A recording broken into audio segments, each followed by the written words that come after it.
Bonjour et bienvenue dans cette nouvelle session de 15 minutes de grâce et de vérité. Quelle joie d'être ensemble avec vous pour adorer le Seigneur avant d'écouter sa parole.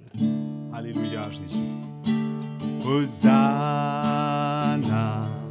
Hosanna, Hosanna au plus haut des cieux.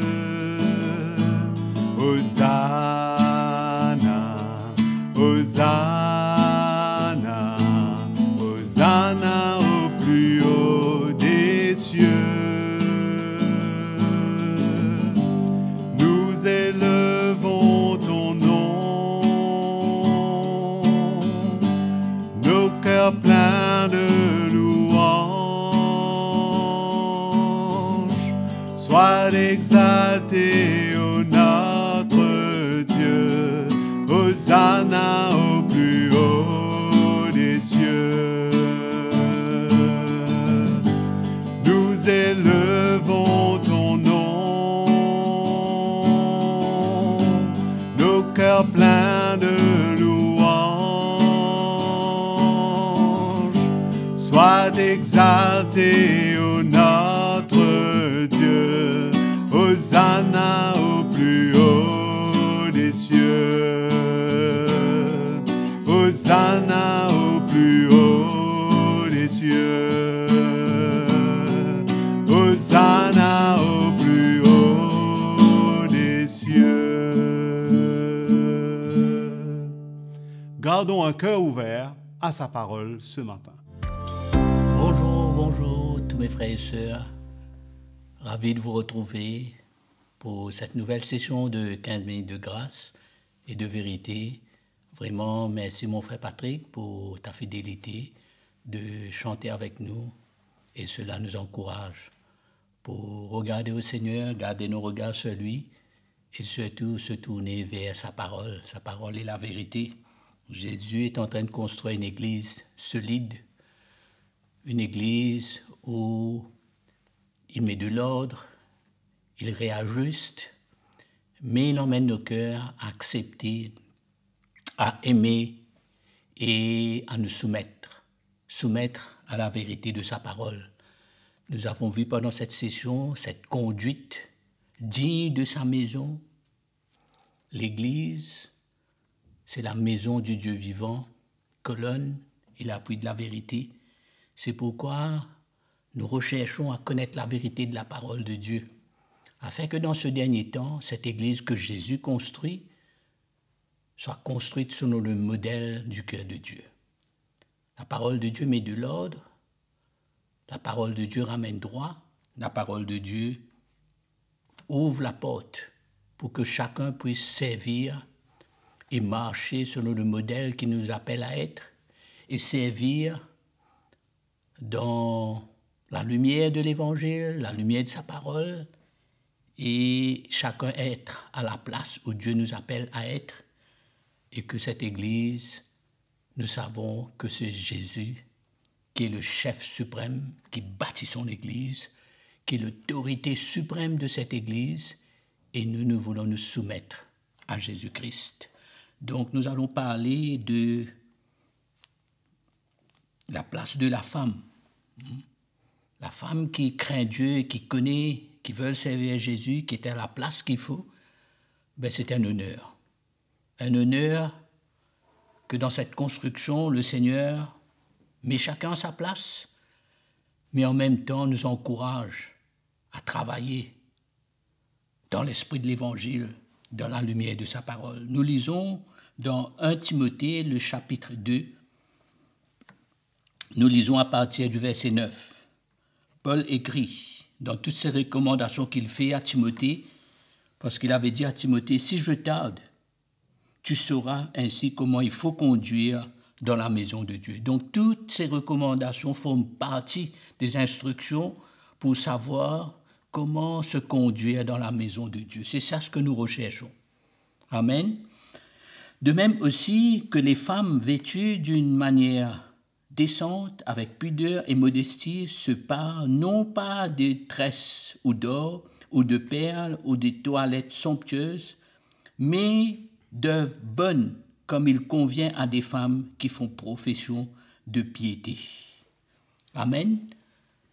Je ne crois pas que Paul est en train de dire qu'on n'a pas le droit de mettre ceci, mettre cela, faire comme cela, mais au contraire, Paul, dans l'esprit de l'Évangile, il ne cherche pas à condamner ou à diminuer, mais au contraire, il cherche à plutôt voir à la femme dans l'Église, voir les choses extérieures comme moins importantes que cette parure intérieure, cette parure qui vient promouvoir des caractères, si on peut dire, que la femme doit avoir dans sa conduite pour se soumettre au Seigneur, se soumettre à l'autorité de l'Église et servir le Seigneur d'une manière digne du Seigneur, et que vraiment il y ait une conduite dans l'Église selon le modèle de la parole de Dieu.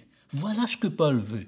Il est en train de promouvoir ces caractéristiques intérieures plus que de donner l'importance à l'extérieur. C'est pour nous tous de toute manière. Comment on doit avoir cet esprit doux de soumission, la femme doit avoir pour servir Jésus. On va voir tout cela plus tard. Et il continue, il dit dans le verset 11, que la femme s'instruise en silence avec une entière soumission. Je ne permets pas à la femme d'enseigner, ni de prendre autorité sur l'homme, mais qu'elle demeure dans le silence, car Adam a été formé, le premier, ensuite Ève. Et ce n'est pas Adam qui a été séduit, c'est la femme qui, séduite, s'est rendue coupable de transgression. Ça, c'est ce qui s'est passé. Mais Paul continue et dit, elle sera néanmoins sauvée en devenant mère si elle persévère dans la foi, dans l'amour, dans la sanctification avec modestie. Amen. Nous voyons que Paul nous montre comment cette nouvelle alliance, comment Jésus a tout restauré et que la femme est appelée à servir le Seigneur à côté de son mari. Moi, je peux vous dire, en tant que serviteur de Dieu, je suis vraiment reconnaissant. Le soutien, l'apport, l'aide que ma femme est à côté de moi. Donc, c'est clair aussi que l'apôtre Paul fait mention que la femme n'est pas appelée dans les ministères. Quand nous lisons la parole de Dieu, la femme n'est pas appelée. Jésus avait choisi 12 apôtres, c'était 12 hommes pour prendre soin de l'Église. Et quand nous lisons clairement la parole de Dieu, nous voyons que la femme n'est pas appelée à être dans le ministère, mais cependant, ça ne veut pas dire qu'elles sont les moindres. Elles ont de la place. Nous allons voir comment, surtout quand il y a de l'ordre et que l'Évangile, selon le cœur du ministère apostolique, trouve sa place dans nos vies et dans l'Église, nous voyons comment la femme, quand elle est à la place qu'il faut, c'est un honneur, on se réjouit. Moi, je sais que dans ma vie de tous les jours, dans des situations, comment ma femme peut être plus sensible que moi dans des situations, et nous, on apprécie le support, l'aide, le soutien que la femme est à côté surtout de son mari ou même dans l'Église pour servir. Paul écrit, quand il continue à écrire dans le chapitre 3, 1 Timothée, le chapitre 3, quand il a décrit un peu le service des évêques, des anciens, des diacres, le verset 11, il dit que les femmes de même soient respectables, les diaconesses, non médisantes, sobres, fidèles en toutes choses. Amen. Donc il y a de la place. On n'est pas en train de diminuer personne, mais au contraire, on regarde le fonctionnement de chacun, si on peut dire, à la lumière de la parole de Dieu. La place et le rôle de la femme dans l'Église, le soutien précieux, leur sensibilité dans des situations spécifiques, on apprécie cela. Dans Tite, par exemple, Paul écrit, il dit, dans Tite, quand il dit, regarde ce qu'il dit dans Tite, le chapitre 2, le verset 3, dit que les femmes âgées doivent aussi avoir l'extérieur qui convient à la sainteté, n'être ni médisantes, ni asservies aux excès de vin, qu'elles doivent donner de bonnes instructions, afin d'apprendre aux jeunes femmes à aimer leurs maris et leurs enfants, à être sensées, chastes, occupées aux soins domestiques, bonnes, soumises chacune à son propre mari, afin que la parole de Dieu ne soit pas calomniée. Hein, nous voyons encore le rôle de la femme. Il dit la femme, comment la femme, si elle est un peu âgée, elle peut instruire. Elle peut instruire les jeunes femmes. Donc, comment on va instruire? Donc, elle peut prendre quelques sœurs avec elle, l'instruire, être ce modèle, cet exemple. Voilà le rôle. Dans, je vais vous lire quelques versets. Dans 1 Corinthiens, le chapitre 16. Il y a un verset important que je dois vous rappeler dans 1 Corinthiens, le chapitre 11. On parle de servir le Seigneur, on parle de cette conduite. Il ne faut pas oublier que Paul écrit, il dit, dans 1 Corinthiens, le chapitre 11, le verset 3, il dit « Je veux cependant que vous sachiez, Christ est le chef, la tête de tout homme. L'homme est le chef de la femme et Dieu est le chef de Christ. » Voilà l'ordre de Dieu, voilà ce que Dieu a établi, que ce soit au niveau des familles, la place de l'homme et la femme, que ce soit au niveau de l'Église. Il y a un ordre, Dieu est un Dieu d'ordre et nous aimons le Seigneur, nous aimons la vérité de sa parole et nous voulons nous aligner selon le cœur de Dieu. Dans Romains, j'avais dit Corinthiens, je crois, mais dans Romains, le chapitre 16. Regarde, ça c'est une beauté, regarde ce que Paul écrit. Paul écrit à l'Église, il dit « Je vous recommande. Je vous recommande Phobé, notre sœur, qui est diaconesse de l'Église de Sancré. » Une diaconesse, une sœur qui a sa place, servir le Seigneur dans l'équipe, afin que vous la receviez dans le Seigneur d'une manière digne des saints. Mettez-vous à sa disposition pour toute affaire où elle aurait besoin de vous, car elle est venue en aide à beaucoup et aussi à moi. Saluez Prisca et Aquilas, mes compagnons d'œuvre en Christ Jésus. Merveilleux de voir que la femme a sa place dans l'équipe apostolique quand on marche et on se conduit selon l'ordre de Dieu.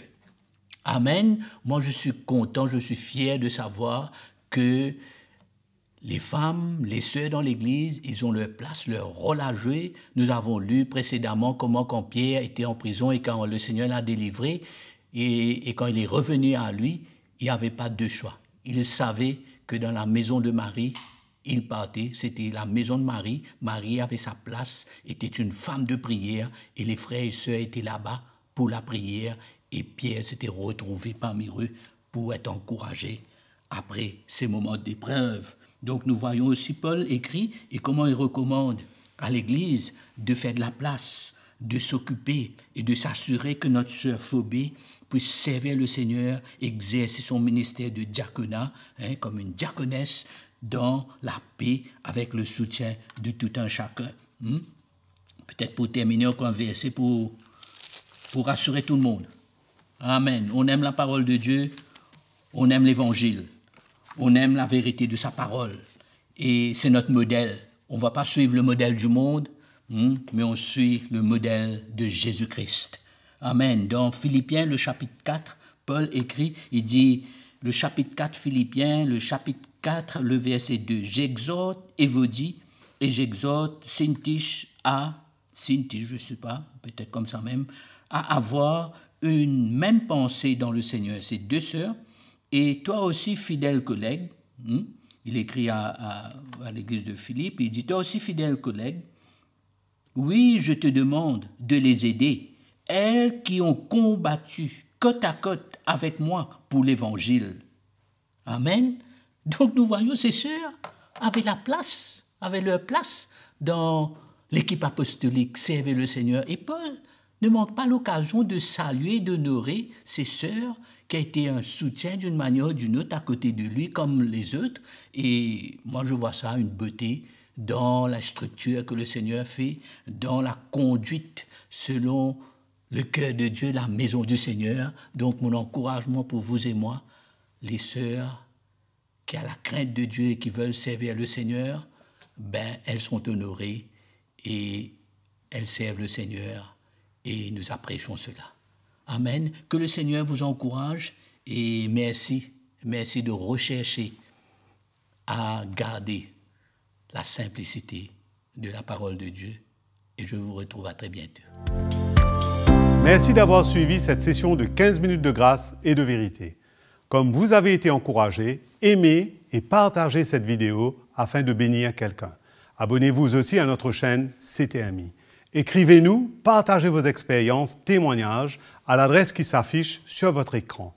Je vous donne rendez-vous à la prochaine session. Que Dieu vous bénisse.